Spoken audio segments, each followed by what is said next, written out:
sa sugod sa akon pagmata. Kabitan nyo nga bata karon sa silay mong makita.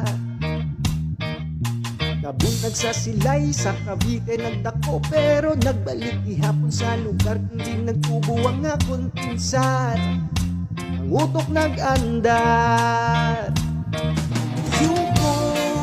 Yuhong nagaw na lamay sa silay ang ako nga